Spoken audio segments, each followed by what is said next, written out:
اعوذ باللہ من الشیطان الرجیم بسم اللہ الرحمن الرحیم اللہم صلی علی سیدنا و حبیبنا و شفیعنا و کریمنا و رؤوفنا و نورنا و ملجانا و مأوانا و مولانا محمد صلی اللہ علیہ وآلہ وصحبہ وبارک وسلم۔ یا صاحب الجمال و یا سید البشر من وجہک المنیر لقد نور القمر لا يمکن الثناء کما کان حقہ بعد خدا بزرگ تو ایک قصہ مختصر۔ محترم ناظرین اکرام، السلام علیکم ورحمۃ اللہ وبرکاتہ۔ میں ہوں آپ کا میزبان حافظ حامد رضا اور آپ دیکھ رہے ہیں پروگرام نور ہدایت۔ ناظرین، آپ جانتے ہیں نور ہدایت میں ہم آپ کی ملاقات جید علماء اکرام سے کرواتے ہیں، جن سے ہم کرتے ہیں سوالات اور جاننے کی کوشش کرتے ہیں دین اسلام کے حوالے سے معلومات۔ آج کے ہمارے معزز مہمان جو کہ میں ان کا تعارف کراؤں گا، لیکن اس سے پہلے ناظرین اکرام، میں وقت کو ملحوظ خاطر رکھتے ہوئے اپنی کچھ گزارشات پیش کرنا چاہتا ہوں آپ سب کی خدمت میں۔ یقیناً ناظرین، میں اور آپ اس دنیا میں کسی نہ کسی مقصد کے لیے حاضر ہوئے ہیں۔ اللہ رب العزت نے ہمیں اس دنیا میں بھیجا ہے، کوئی نہ کوئی مقصد ہے۔ رب العزت جب بھی کوئی کام فرماتا ہے تو اس کا کوئی نہ کوئی مقصد ہوا کرتا ہے، چاہے وہ انسان کو اس نے پیدا کیا، اس کا کوئی مقصد تھا۔ اللہ چاہتا تو انسان کو پیدا نہ کرتا، اللہ کی مخلوق اتنی تھی کہ کوئی کاؤنٹ ہی نہیں کر سکتا، اتنی مخلوق تھی۔ اللہ رب العزت کی بارگاہ میں عبادت کیا کرتی تھی، انہیں فرشتے کہا جاتا ہے۔ ناظرین اکرام، فرشتوں نے اس وقت اللہ رب العزت کی بارگاہ میں ایک اعتراض کیا، ایک سوال کیا کہ یا رب العالمین، کیا ہماری عبادت کافی نہیں کہ تو جنہیں دنیا میں بنانے کے لیے کہہ رہا ہے تو یہ تو دنیا میں زمین پر فساد کریں گے۔ اللہ رب العزت نے فرمایا، اے میرے پیارو، اے فرشتوں، جو میں جانتا ہوں وہ تم نہیں جانتے۔ بے شک کوئی اس میں شک کی بات ہی نہیں ہے، اس میں کوئی شک کی گنجائش ہی نہیں ہے۔ اگر تھوڑا سا شک کے شین کے نقطے کی ایک جھلک بھی آ جائے، اللہ رب العزت کی بارگاہ میں اگر کوئی شک کرے تو وہ دائرہ اسلام سے خارج ہے۔ جس سے اللہ رب العزت کی ذات پر، اللہ کریم کی بات پر شک کیا تو وہ مسلمان، کیا میں کہتا ہوں انسان بھی نہیں ہے، وہ تو انسان کہلانے کے قابل بھی نہیں ہے۔ ناظرین اکرام، وہاں شک کا معاملہ نہ تھا، وہاں ایک سوال تھا، کیونکہ پہلی مرتبہ ایک سلسلہ ہونے جا رہا تھا۔ اللہ رب العزت نے ایک دم فرمایا، جو میں جانتا ہوں بے شک وہ تم نہیں جانتے۔ اور یقیناً جو اللہ جانتا ہے، فرشتے بھی اللہ کی مخلوق ہیں، کائنات پہ جن، چرند پرند، حیوانات، نباتات، جو کچھ ہے سب اللہ کی مخلوق ہے۔ اللہ نے انسان کو بھی آنکھ دی ہے، باقی چیزوں کی بھی اپنی آنکھ ہوا کرتی ہے۔ اللہ نے انسان کو زبان دی ہے، باقی مخلوقات کی بھی اپنی اپنی زبان ہوا کرتی ہے۔ جیسے ہم بولتے ہیں نا ناظرین، یاد کریں نا وہ چونٹیوں والا واقعہ، حضرت سلیمان علیہ السلام دور سے آ رہے تھے، چونٹی کی نظر اتنی تیز، وہ دیکھتے ہی اپنے ارد گرد کی چونٹیوں کو کہنے لگی، مالکن تھی نا، سردار تھی چونٹیوں کی، کہنے لگی، اے میری دوستو ذرا اندر ہو جاؤ۔ دوستوں نے پوچھا، کیوں بابا، کیوں اندر ہو جائیں؟ اسی اندر ہو جاؤ، حضرت سلیمان علیہ السلام اللہ کے نبی ہیں، ان کا قافلہ آ رہا ہے کہیں غلطی سے۔ وہ جانتی تھی غلطی سے، کیونکہ نبی ہے نا، نبی کبھی بھی ایسا کام نہیں کرتے کہ جس سے کسی چھوٹے سے جانور کو، چھوٹی سی مکڑی کو، چھوٹے سے ایک کیڑے کو، چھوٹی سی چونٹی کو تکلیف ہو۔ نبی ایسا کام نہیں کرتے۔ کیوں نہیں کرتے؟ وہ اللہ کی بنائی ہوئی مخلوق ہے، اللہ نے انہیں مبعوث فرمایا اس دنیا میں، اللہ نے انہیں پیدا فرمایا، کوئی مقصد دے کر دنیا میں بھیجا۔ ناظرین اکرام، حضرت سلیمان علیہ السلام، یہ واقعہ مختلف ہے، میں اس طرف نہیں بڑھنا چاہتا کیونکہ ہمارا موضوع بالکل ہی الگ ہو جائے گا، لیکن مختصر بتانا تھا کہ دیکھیں، چونٹیوں نے بھی دیکھا اور دیکھتے ہی کہا کہ سلیمان علیہ السلام اللہ کے نبی آ رہے ہیں۔ وہ سارے اپنے اپنے بلوں میں چلی گئیں۔ حضرت سلیمان علیہ السلام وہاں دور سے مسکرائے۔ یہ کیا سلسلہ تھا؟ یہ کون سی زبان تھی جو میں نہیں جانتا، میں نہیں سن سکتا، آپ نہیں سن سکتے؟ حضرت سلیمان علیہ السلام نے سن لی، جی ہاں انہوں نے سنی، جبھی تو مسکرائے۔ ناظرین، ان کا سننا کچھ اور ہے، ہمارا سننا کچھ اور ہے، ان کا دیکھنا کچھ اور ہے، ہمارا دیکھنا کچھ اور ہے۔ کسی نے یاد میں ایک، میں کہتا ہوں ایک تصور میں، خوبصورت عشق والے تصور میں حضرت موسیٰ علیہ السلام سے پوچھا، اے پیارے موسیٰ، آپ بھی تو اللہ کے نبی ہیں جی، آپ بھی تو اللہ کے پیارے ہیں، آپ کلیم اللہ کے لائے گئے ہیں، اللہ آپ سے ہم کلام ہوا کرتا تھا۔ ناظرین اکرام، حضرت موسیٰ سے کسی نے تصورات میں پوچھا، اے موسیٰ، آپ بھی تو نبی تھے، آپ تو اللہ کے پیارے نبی ہیں، اللہ کے بہت ہی خوبصورت نبی ہیں، اللہ آپ سے بڑا پیار کرتا ہے، آپ نے تکالیف بہت زیادہ سہی، اس کے باوجود اللہ آپ سے پیار کرتا، تو اللہ نے آپ کو اپنا دیدار کیوں نہ کرایا؟ شب معراج کی رات سرکار دو عالم صلی اللہ علیہ وآلہ وسلم کو دیدار کرایا، اور اللہ جانتا تھا بے شک جو میں جانتا ہوں وہ تم نہیں جانتے۔ اللہ جانتا تھا نا کہ ایک رات آئے گی میرا پیارا جسے میں خاتم بنا کر بھیجوں گا، خاتم النبیین کی مہر لگا کر، اسٹیمپ لگا کر جسے میں بھیجوں گا، وہ معراج کی رات آسمان کی سیر بھی کرنے آئے گا۔ اسے میں بلاؤں گا اپنے پاس، سدرۃ المنتہا سے بھی آگے میں اسے بلاؤں گا۔ سبحان الذی اسری بعبدہ لیلا من المسجد الحرام الی المسجد الاقصی۔ ناظرین، اس کے علاوہ بھی قرآن کی آیات ہیں شب معراج کے حوالے سے ہیں، جس میں مثال کے طور پر اب میں ایک چھوٹی سی آپ کو مثال دے دوں۔ مثال یہ ہے کہ وہاں ہم حضرت آدم علیہ السلام کے دنیا میں تشریف لانے سے پہلے کے واقعات اگر اٹھا کر دیکھیں، جب فرشتوں نے کہا اللہ جی فساد کریں گے، اللہ فرمانے لگے اے میرے پیارو جو میں جانتا ہوں وہ تم نہیں جانتے۔ یہاں ایک بات ہمیں ملتی ہے، بے شک یہاں جب حضرت موسیٰ علیہ السلام کا سلسلہ ہوا نا، اللہ فرمانے لگا اے پیارے موسیٰ لن ترانی، موسیٰ لن ترانی، لن مینس کہ ہرگز۔ لن جب بھی استعمال کیا جاتا ہے عربی کی لغت میں تو اسے ہرگز، ایک ہوتا ہے نا تم نہیں کر سکتے، تم نہیں دیکھ سکتے، تم نہیں سن سکتے، ایک ہوتا ہے ہرگز، یہ سختی والا معاملہ آ جاتا ہے کہ بس خبردار، اب بس، اب آگے نہیں بڑھنا، اب نہیں بولنا، ہرگز نہیں۔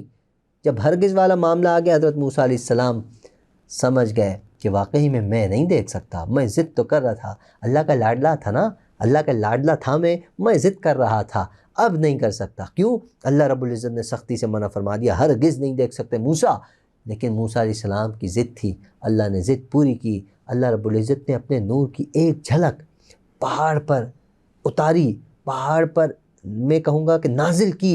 یقین جانیے اس ایک جھلک سے پہاڑ چھلنی ہو گیا، پہاڑ ریزہ ریزہ ہو گیا، اور جتنے حضرت موسیٰ علیہ السلام کے ساتھ آئے ہوئے تھے، جو اللہ کی تجلی کو دیکھنا چاہتے تھے، بڑے بڑے اپنے وقت کے بادشاہ وزیر آئے ہوئے تھے، وہ سب ہلاک ہو گئے۔ حضرت موسیٰ علیہ السلام بے ہوش ہو گئے۔ جب حضرت موسیٰ علیہ السلام کی آنکھ کھلی، فرمانے لگے اے پیارے اللہ میں ہرگز تجھے نہیں دیکھ سکتا، تیرا فرمان ہے، لیکن پیارے اے میرے اللہ، اے پیارے اللہ کوئی ایک دن تو ایسا دے دے کہ جسے میں دیکھ سکوں، تجھے دیکھ سکوں۔ اللہ نے فرمایا موسیٰ ایک دن آئے گا، میرا پیارا آئے گا، وہ میرا دیدار کرنے عرش پر آئے گا، میں اسے بلاؤں گا، پاک ہے وہ ذات، میں اسے بلاؤں گا۔ یہ وہیں سے حضرت موسیٰ کو اللہ رب العزت نے فرمایا میں اسے بلاؤں گا۔ جب اللہ کریم نے یہ فرما دیا میں بلاؤں گا، تو پھر اللہ نے بلانا تھا۔ جب ہی اللہ نے پاک ہے وہ ذات کا سلسلہ اسٹارٹ فرمایا۔ پاک ہے وہ ذات کون؟ اللہ رب العزت۔ ناظرین اکرام، معاملات بہت سے ہیں، واقعات بہت سے ہیں، باتیں بہت سی ہیں، اگر بندہ باتیں کرنے لگ جائے تو ہم اپنے موضوع سے ہٹ جائیں گے۔ یہ تو کہ اللہ کی قدرت آپ کے سامنے عرض کرنے کی کوشش کر رہا تھا۔ حضرت موسیٰ علیہ السلام نے پھر معراج کی رات آقا کریم کا دیدار کیا، اپنی سر کی آنکھوں سے دیدار کیا۔ کیوں نہ دیدار کرتے ناظرین، کیوں نہ دیدار کرتے؟ اللہ جو کروانے والا تھا دیدار، لیکن یہ سلسلہ اسی دن کا نہ تھا کہ آج پیارے آئیں گے میں دیدار کروں گا، نہیں، یہ سلسلہ اس وقت کا تھا جب اللہ نے فرمایا لن ترانی موسیٰ، موسیٰ ہرگز نہیں دیکھ سکتے۔ موسیٰ علیہ السلام نے فرمایا نہیں اللہ پھر کب؟ کوئی ایک دن تو مل جائے جس دن میں تیرا دیدار کر سکوں۔ اللہ نے فرمایا موسیٰ وہ دن تو قیامت میں ہی آئے گا، لیکن اس سے پہلے ایک دن میں تجھے ضرور دوں گا۔ میرا پیارا مجھے دیکھ کر واپس جا رہا ہوگا تو رستے میں رک جانا، 50 دوں گا، 5 کروانا، 5 کروانے میں بھی ٹائم لگے گا، تب تک تو دیدار کے مزے لوٹتے رہنا۔ تو ناظرین اکرام دیکھیے کتنی خوبصورت باتیں ہیں، کتنے خوبصورت واقعات ہیں۔ ہمیں چاہیے کہ ہم اسلام کے حوالے سے پڑھیں، ہم اسلام کو جاننے کی کوشش کریں۔ دراصل ہم اگر کتاب کی طرف بڑھتے ہیں، جو یقین جانیے کتاب ہمیں باعمل بنا دیتی ہے۔ باعمل اس انداز میں بناتی ہے، ایک آنکھوں کے ذریعے ہم باعمل بن جاتے ہیں، پھر ہماری نظر ادھر ادھر نہیں جاتی۔ ہم کتابی بن جائیں نا تو کتاب ہی کو پڑھتے رہیں گے۔ یقین جانیے وہ کتابی بننا آپ کی شخصیت کو سنوار دیتا ہے، آپ کو ایک نکھار پیدا کر دیتا ہے آپ کی لائف کے اندر، آپ کی زندگی کے اندر۔ معراج کے واقعے کو پڑھنے کی کوشش کریں۔ سرکار دو عالم صلی اللہ علیہ وآلہ وسلم نے جہاں جہاں جنگ کا ایک سلسلہ کیا، اس کے بعد سرکار کے اصحاب جس انداز میں جنگ لڑا کرتے تھے کفار کے ساتھ، اس کو پڑھنے کی کوشش کریں کہ کیا جذبہ تھا، وہ جذبہ کہاں سے آیا، کس طرح آیا، وہ جذبہ میرے اور آپ کے اندر اس وقت کیوں نہیں ہے، آخر اس کی کیا وجہ ہے؟ یہ بھی ہمیں کوشش کرنی چاہیے. جانے معراج کی ہی بات اسٹارٹ ہوئی، میں چاہوں گا علامہ صاحب ہمارے ساتھ موجود ہیں، علامہ محمد امتیاز علیمی صاحب ہمارے ساتھ موجود ہیں. ان سے ہم ان کا پہلے تعارف، آپ کی ملاقات بھی کرواتے ہیں، پھر اسی موضوع کو میں چاہوں گا علمی گفتگو علماء اکرام ہی کریں گے، ہم تو سیکھنے کے لیے یہاں بیٹھے ہیں. ناظرین اکرام، علامہ صاحب السلام علیکم. وعلیکم السلام ورحمۃ اللہ. کیسے مزاج حضرت؟ خیریت سے؟ الحمدللہ، اللہ پاک کا کرم احسان. آپ کا بہت بہت شکریہ آپ کی تشریف آوری کا. ناظرین الحمدللہ ہمارے علامہ مفتی امتیاز علیمی صاحب ماشاءاللہ سے شعبہ تدریس سے تعلق بھی ہے، اور اس کے علاوہ اپنی مصروفیات رکھتے ہیں. ہر انسان اس دور میں مصروف ہے، لیکن جو شعبہ تدریس سے بھی تعلق رکھتے ہیں اور پھر کوئی جاب بزنس کا بھی سلسلہ ہو، ساتھ میں اسٹڈی والا معاملہ بھی ہو، تو بڑی مشکل ہو جاتی ہے. لیکن اس کے باوجود یہ علماء اکرام کی محبتیں ہیں، شفقتیں ہیں، جو نور ہدایت پروگرام میں تشریف لے آتے ہیں. میں باقاعدہ مفتی صاحب سے عرض کروں گا، علامہ صاحب سے کہ حضرت معراج کی بات چلی تھی، موضوع کچھ اور جانب تھا لیکن معراج پر آ گیا. میں چاہتا ہوں یہ بھی محبت والی باتیں، عشق والی باتیں، یہ معراج کی بات کرنا بھی ثواب ہے، قرآن کی آیت میں بھی ہے، قرآن کی آیات ہیں سوری. اچھا، معراج کی حقیقت کیا ہے؟ میں چاہوں گا حضرت ارشاد فرما دیں. ماشاءاللہ، بہت خوبصورت انداز میں آپ گفتگو بھی کر رہے تھے. میں اسی سلسلے کو آگے بڑھاتا ہوا جاؤں گا. نبی کریم صلی اللہ علیہ وسلم اور اللہ تعالیٰ نے جتنے بھی انبیاء اور رسول کو مبعوث کیا، تقریباً کم و بیش ان کی تعداد جو بتائی جا رہی ہے 1,24,000 انبیاء اور رسول ہیں. اور ان کا بنیادی پیغام، بنیادی جو مقصد تھا وہ ایک ہی تھا کہ اللہ تبارک و تعالیٰ کے دین کی تبلیغ، اللہ تعالیٰ کی توحید، اللہ تعالیٰ کی رسالت کو بیان کرنا. اور روز اول سے، یعنی حضرت آدم علیہ السلام کو جب اللہ تعالیٰ نے بھیجا تو انہوں نے آ کر اپنے فالوورز کو، اپنے ماننے والوں کو یہی دعوت دی کہ ایک اللہ ہے، ایک خالق ہے جس نے اس پوری دنیا کو بنایا ہے اور اس کو آپ نے ماننا ہے. اس کے بعد پے در پہ اللہ تبارک و تعالیٰ نے مختلف انبیاء اور رسول کو مبعوث فرمایا، اور انہوں نے آ کر یک کے بعد دیگرے یہی چیزیں، یہی دعوت و تبلیغ کا کام کیا. لیکن دو چیزیں ہوتی ہیں حامد بھائی، ایک ہوتا ہے دعویٰ اور ایک ہوتا ہے ثبوت. یعنی ہم انبیاء اور رسول جو دعوت دیتے تھے، بظاہر ہم نے اللہ کو دیکھا نہیں تھا، یہ ایک دعویٰ تھا. یعنی آج کل اگر معترضین یہ سوال کریں کہ جس اللہ کی یا جس خالق کی آپ بات کرتے ہیں وہ خالق ہمیں دکھاؤ، ہم دیکھ تو نہیں پا رہے، تو یہ ایک طرح کا دعویٰ تھا جو روز اول سے چلا ہوا آ رہا تھا. حضرت آدم علیہ السلام جس کی تبلیغ کی، حضرت ابراہیم علیہ السلام، حضرت موسیٰ علیہ السلام اور دیگر انبیاء اور رسول نے یہ روز اول سے یہ دعوت و تبلیغ کا کام شروع کیا. لیکن اب ایک وقت آیا کہ جب انبیاء اور رسول کا سلسلہ ختم ہوئے جا رہا ہے، جب اللہ تبارک و تعالیٰ نے آخری پیغمبر حضرت محمد مصطفیٰ صلی اللہ علیہ وسلم کو مبعوث فرمایا. اب بھی اگر یہ دعوے کا دعویٰ رہ جاتا تو معترضین اپنے اس اعتراض میں کامیاب ہو جاتے.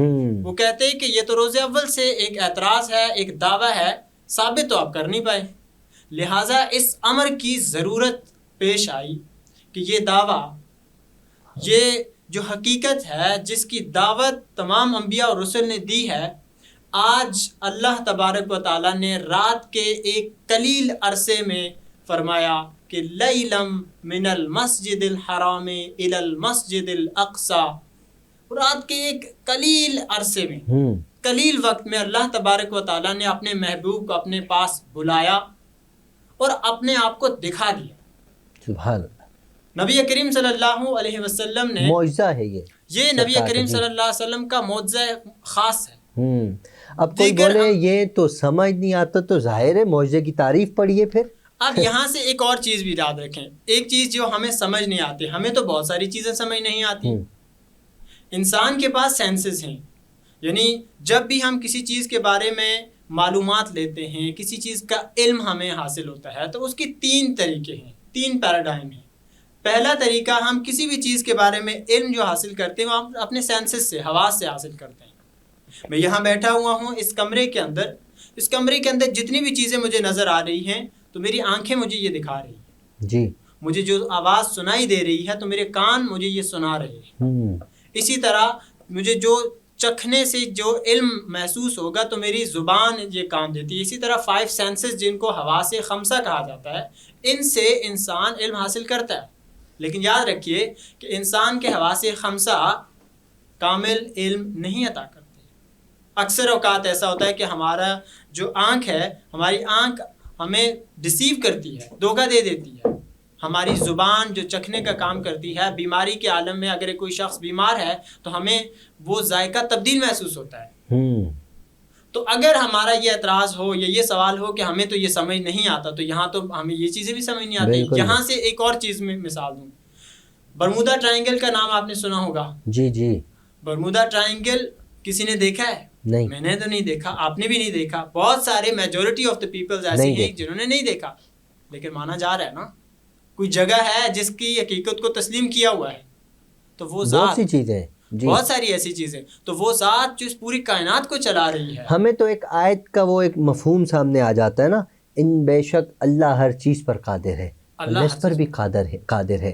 اور معجزے کی تعریف بھی تو یہی ہے نا کہ جو عقل اور شعور میں نہ آئے، تو یہ عقل میں تو آنے والی بات نہیں ہے. اور معجزہ خاص ہوتا ہے انبیاء اور رسل کے ساتھ. اگر کوئی بھی ایسا خارق عمل جس کی سمجھ انسان کو نہ آئے، جو عادتاً انسان کو سمجھ نہ آئے کہ یہ کام کیسے ہوا ہو، اور وہ نبی سے صادر ہو، اس کو معجزہ کہا جاتا ہے. اور وہی کام اگر کسی ولی سے یعنی غیر نبی سے صادر ہوتا ہے تو اس کو کرامت کہا جاتا ہے. تو بہت سارے ایسے کام ہوتے ہیں. تو نبی کریم صلی اللہ علیہ وسلم نے وہ جو تمام انبیاء اور رسل کی خواہش بھی تھی، جس میں حضرت موسیٰ علیہ السلام کا جو واقعہ قرآن مجید میں تفصیل کے ساتھ آیا ہے. انبیاء اور رسل کی یہ خواہش تھی کہ وہ اللہ تبارک و تعالیٰ کے دیدار کریں، لیکن وہ نہیں کر پائے. حضرت موسیٰ علیہ السلام کے بارے میں آتا ہے کہ انہوں نے کہا کہ یا باری تعالیٰ میں آپ کو دیکھنا چاہتا ہوں. فرمایا کہ یا موسیٰ لن ترانی، موسیٰ آپ مجھے نہیں دیکھ سکتے. لیکن پھر جب اللہ تبارک و تعالیٰ نے تجلی ڈالی تو در حقیقت جو تحفہ ہمیں معراج سے ملا تھا، حضرت موسیٰ علیہ السلام بار بار، اب وہ واقعہ تو کافی طویل ہے لیکن مختصراً میں عرض کرتا ہوں کہ جب حضرت محمد صلی اللہ علیہ وسلم کو اللہ تعالیٰ نے وہ جو تحفہ نماز دیا تھا 50 نمازوں کی صورت میں، تو بار بار نبی کریم صلی اللہ علیہ وسلم واپس جا رہے تھے تو حضرت موسیٰ علیہ السلام نبی کریم صلی اللہ علیہ وسلم کی آنکھوں میں وہ دیدار کی، وہ نور سے وہ دیدار کر رہے تھے. بے شک وہ ان کو لطف آ رہا تھا. تو نبی کریم صلی اللہ علیہ وسلم کا یہ معجزہ خاصہ ہے کہ انہوں نے وہ آخری جو دعویٰ تھا ان کو سچ کر دکھایا. بے شک کہ ہاں ایک ذات ایسی ہے جس نے تمام کائنات کو بنایا ہے، ایک سیکوینس میں رکھا ہے، پوری کائنات ایک ترتیب ایک رب میں چل رہی ہے، اور ایک دن آئے گا وہ اس کو ختم کر دے گا. بے شک پھر وہ حساب و کتاب لے گا. اور انبیاء اور رسول آ کر یہی تعلیمات دیا کرتے تھے. بے شک بے شک. علامہ صاحب بہت بہت شکریہ، آپ نے بہت مختصر سے وقت میں بہت خوبصورت گفتگو فرمائی. اللہ کریم آپ کے علم میں عمل میں بے پناہ برکت عطا فرمائے. امید کرتا ہوں آپ کل بھی ہمارے ساتھ ہوں گے، ہمارے پروگرام کا حصہ ہوں گے. ناظرین اکرام، پروگرام کا وقت اختتام کی جانب ہے. وقت کا پتہ ہی نہیں چلتا، بھی سٹارٹ ہوا تھا بھی اینڈ ہو گیا. دنیا بھی اسی طرح چل رہی ہے، وقت بڑی تیزی کے ساتھ چل رہا ہے. ہمیں چاہیے کہ ہم ہمیشہ کی طرح اپنا بھی خیال رکھیں، اپنے اہل و عیال، اپنے پڑوسی، اپنے رشتہ دار، اپنی نمازوں کا بھی خیال رکھیں، اور ہم سب کو اپنی دعاؤں میں یاد رکھیں. السلام علیکم ورحمۃ اللہ وبرکاتہ.